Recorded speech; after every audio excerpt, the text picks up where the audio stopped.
Tafwyl, wyl flynyddol sy'n rhoi lwyfan i ddathlu'r iaith celfyddydau a diwylliant Cymreig. Cafodd ei sefydlu yn 2006 yn rhan o waith menter Caerdydd, Alyssa sy'n hyrwyddo ac ehangu'r defnydd cymdeithasol o'r Gymraeg yn Nghaerdydd.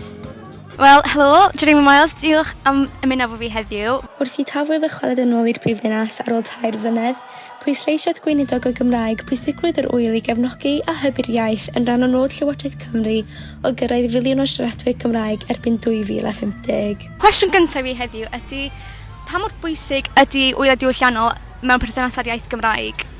Mae'n wir yn bwysig. Mae'n wir yn bwysig bod ni'n annog pobl i ddysgu Cymraeg, ond mae'n holl bwysig mae pobl yn defnyddio'r Gymraeg. Felly, bydd pobl yma heddi sydd yn medru'r Gymraeg ac yn siarad bob dydd, bydd pobl falle sy'n newydd ddysgu, bydd pobl sydd yn medru gair neu ddau. A'r peth sy'n ffantastig am y lefel Tafwyl yw bod e'n agored i bawb, ac mae'n rili groesawgar, felly dewch. Pa mor bwysig ydy'r grantiau yma mae'r wyliau fel Tafwyl yn dibynnu ar i helpu hybu'r iaith? Wel, mae gwyliau yn dibynnu i ryw raddau ar grantiau, ond mae gan Tafwyl sy'n cael ei rhedeg gan fenter iaith Caerdydd amryw o gyrff sy'n cefnogi'r wyl, cyrff cyhoeddus fel Llywodraeth Cymru, ond hefyd cwmnïau preifat. A'r beth sy'n gret yn sgil hynny yw bod e'n rhad ac am ddim i bobl allu ddod i fwynhau, a dyna sydd yn ffantastig. Yn 2016, lansiodd Llywodraeth Cymru ymgyrch i gynyddu nifer y siaradwyr Cymraeg i filiwn erbyn 2050.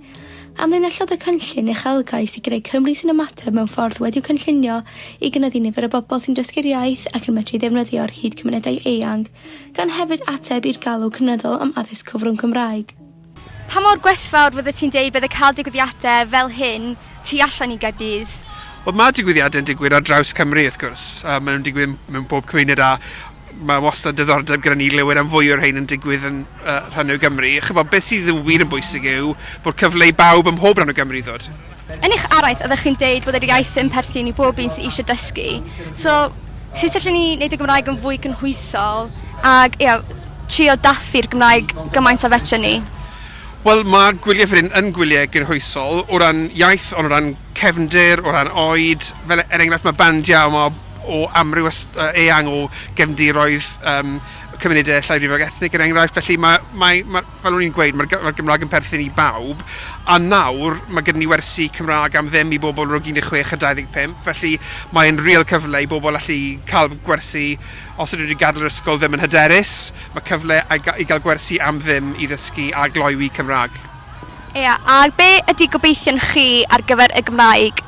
Rwy eisiau gweld ni'n llwyddo yn y nod heriol uchelgeisiol o cael miliwn o siaradwyr erbyn 2050, ond rwy wir eisiau gweld bod ni'n llwyddo gyda'n ail nod, sef dyblu defnydd y Gymraeg bob dydd yng Nghymru. Felly, dyna pam mae'r beth o'r Tafwyl mor bwysig i ni. Wel, diolch yn fawr am ymuno fi heddiw.